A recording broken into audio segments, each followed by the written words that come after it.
Meski telah didukung oleh pengumpulan untuk pelayanan yang maksimal, transportasi publik Transbagita dinilai perlu melakukan kerjasama dengan angkutan pedesaan dalam membangun konektivitas.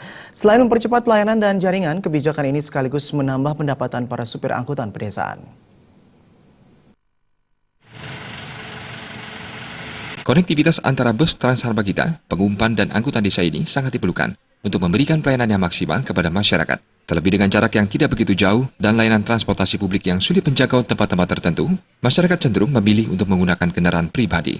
Anggota Komisi 3 DPRD Bali, Wayan Adnyana berharap pemerintah segera mengambil tindakan dengan mengadakan kerjasama untuk membangun konektivitas maupun pembatasan kepemilikan kendaraan pribadi. Semakin bertambah penggunaan kendaraan pribadi akan menjadikan kemacetan akan semakin parah. Wayan Adnyana menambahkan, kemacetan saat ini menjadi salah satu masalah yang sangat akut di Bali dan belum bisa diatasi.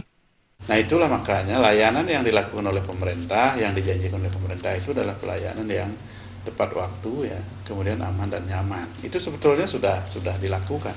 Cuman kendalanya ini adalah koneksitasnya ini loh, belum connect semuanya ini sehingga jadi orang itu tidak bisa nanggung-nanggung ya. Saya bisa hanya dari jurusan ini ke sini, tapi kalau saya dari sini pindah ke sini ini kan tidak bisa nyambung dia. Beda dengan Transjakarta.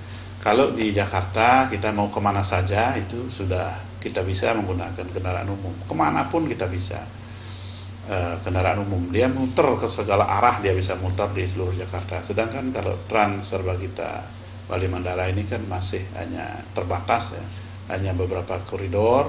Nah itu yang menyebabkan masih kurang menarik untuk diminati oleh masyarakat.